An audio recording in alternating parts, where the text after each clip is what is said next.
Welcome back. I'm your host, Jenny Swim. If we haven't met yet, I'm so glad to meet you, and I'm so glad you would join me today. I want to start this out by inviting you to imagine. Imagine with me that you have a teenage son. He comes home, throws his backpack on the floor, and snaps at everyone during dinner. In the first version of this story, you feel his anger as if it were your own. Your chest tightens, your voice rises, and suddenly you're arguing right back with him. His storm becomes your storm. Everyone leaves the table upset and disconnected. This is empathy in an unhealthy way. Essentially, there was a contagion of emotion. Now let's rewind. Same dinner, same slammed backpack, but this time you still feel his frustration, but you take a breath and you remember this is his emotion. It's not mine to carry. And you respond, I can tell you've had a rough day. Do you want to talk about it? Or do you want some space? You're with him, but you're not consumed by him. This is our second version of empathy. It's a healthy, grounded, sustainable empathy. As you listen to these stories, did you see yourself, maybe your tendency, as you feel with people and experience empathy with those in your life? The word empathy has been a buzzword in business and psychology and research for at least the past decade.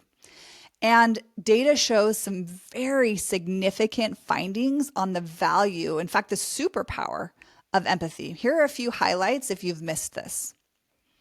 There was a 10-year longitudinal study done by the Center for Creative Leadership, and they found that empathy scores were the strongest predictors of future leadership performance. So they outpaced technical skills or strategy. Forbes crowned empathy as the most important leadership skill, according to research. Harvard Business Review did an empathy index, and in 2016, they showed that the most empathic companies outperformed the least by 50% in productivity, in earnings, and in growth. These are huge, right? What about the family? What about my personal life? Research again shows that family communication and conflict resolution is improved by empathy. Active listening, validating emotions, reduces misunderstanding. It strengthens bonds. It helps with connection, with attachment.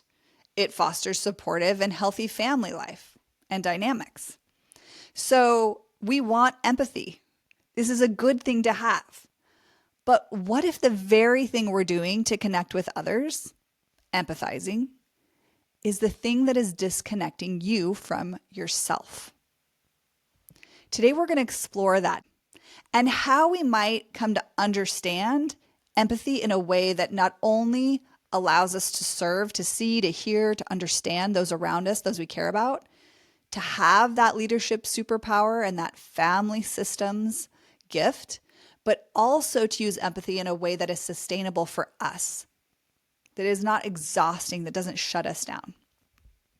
We often use the word empathy without understanding what it means and how to keep it in a place that is healthy and is productive. So today we're going to talk about empathy.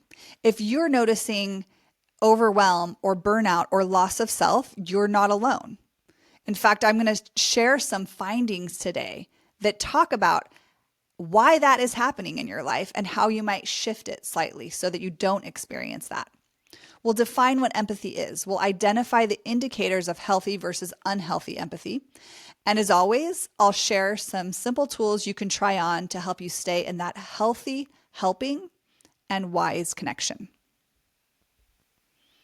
Okay, so before we jump in, I recognize that for some of you, over-empathizing is not a problem. Maybe you're on this end of the spectrum where you're actually working on your ability to listen to and connect with others.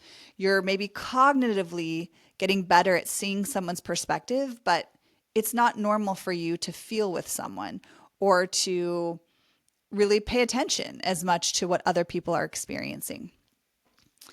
There is going to be some things for you here in this episode that I hope will be helpful.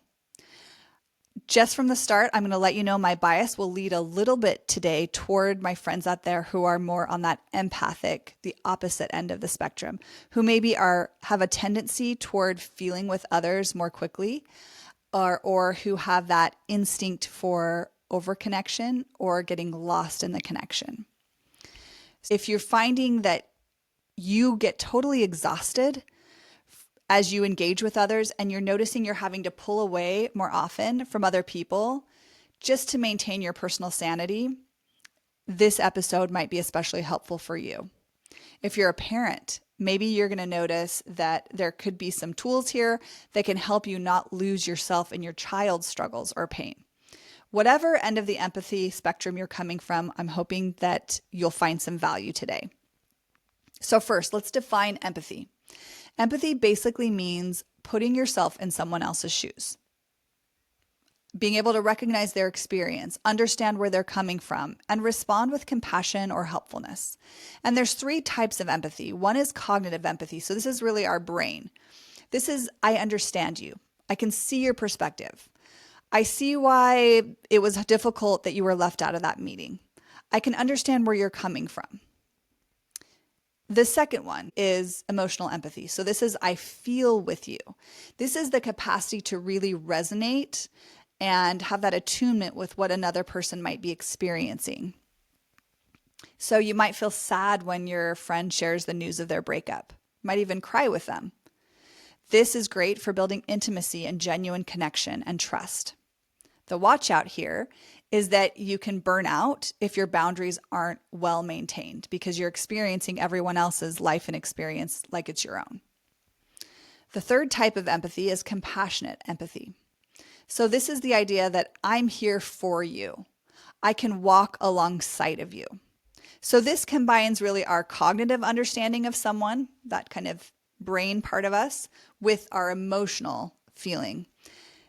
But we turn it into some sort of action. So when we see a colleague stressed, for instance, we may offer a helpful solution or something that might reduce their burden just a little bit. You can see how empathy can easily slip from being with someone in their experience to becoming the experience or fixing it for them.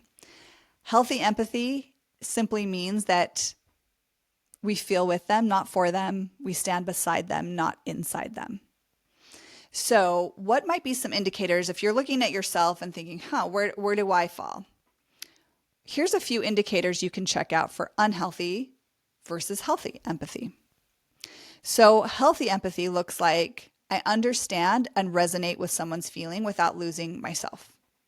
Unhealthy empathy is me absorbing someone else's emotions as though they were my own, that emotional contagion or emotional flooding like we saw in the example with the teenager. Healthy empathy looks like being present with someone's pain while keeping my own sense of self.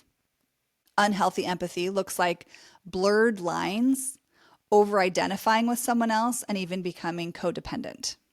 Healthy empathy looks like considering someone's perspective while still making clear values-based choices for myself. Unhealthy empathy looks like trying to please everyone to avoid conflict, even at the expense of what I feel is right. Healthy empathy looks like feeling motivated to support someone in a constructive way, a way that helps them with what they're already doing. Unhealthy empathy looks like rescuing, fixing, or overgiving.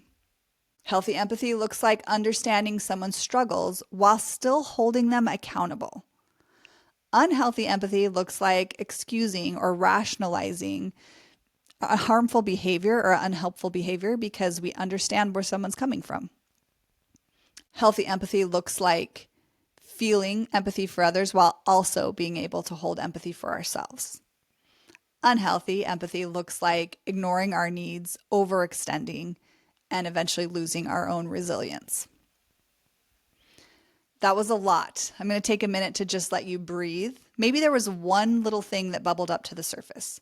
Maybe there was one little niggle that you had that you want to take a further look at and explore a little bit more about yourself.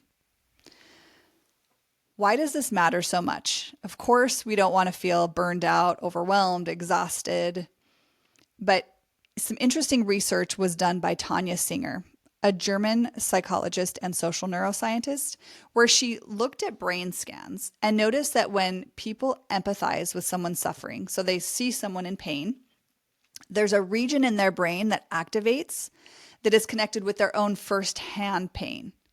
This suggests empathy taps into our own experience of discomfort and distress. This can be difficult because that burnout is accurate. There's a reason you're feeling that way. You're getting that empathy fatigue because that part of your brain associated with pain and distress is being activated.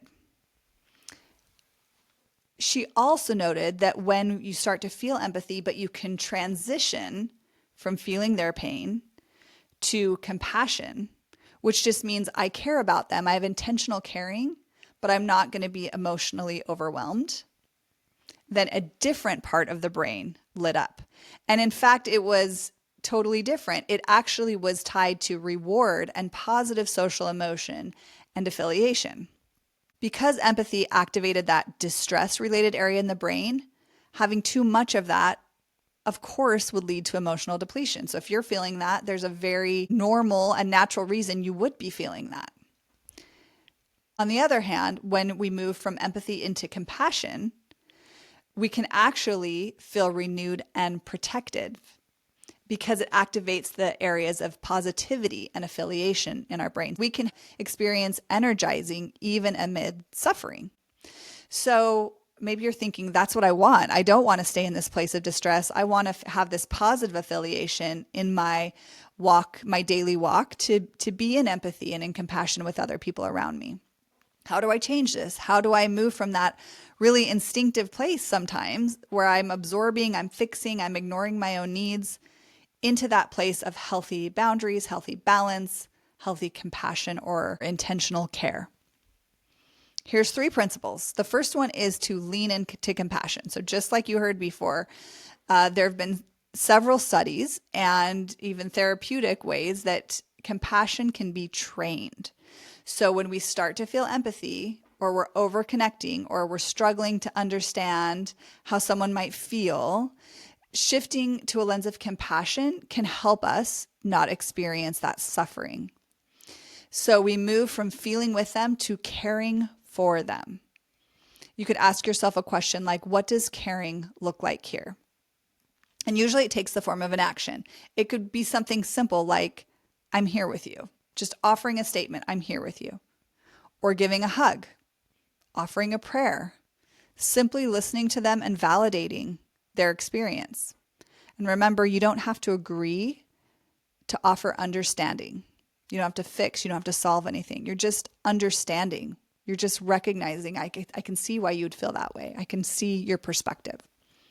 So asking yourself, what can I do to care, often can take you from that place of empathy into compassion, into that different part of your brain that allows you to have sustainable care for someone else.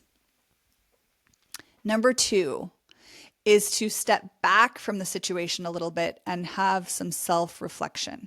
So be aware of what you're doing. Notice what you're doing. So when a coworker is overwhelmed and you feel empathy, you can relate with them. You feel their feelings with them. You can see it. Or your child is upset. You can use questions. And you could ask something like, am I respecting their autonomy, or am I taking responsibility for the outcome here? Am I balancing care for them with care for myself? Am I noticing their emotions are theirs and not mine? Sometimes this distancing from yourself to just kind of observe and see where you are might include a breath, just grounding back to your own body, feeling your own senses so that you are anchored into you and not to them. You are maintaining that distinction. And then you can act with more clarity. Principle number 3 is using self-talk. So if you find that you are just instinctively getting lost in empathy, it's just part of, maybe you're an empath and this is just a trait that you have, that you naturally are sensitive to other people. You can naturally sense the vibe in the room. You can tell when someone's upset. You just know. and you're really trying to shift toward that compassionate stance so that you can be healthier and that this can be sustainable for you, you can choose a one-line reminder that acts like an anchor to help you come back.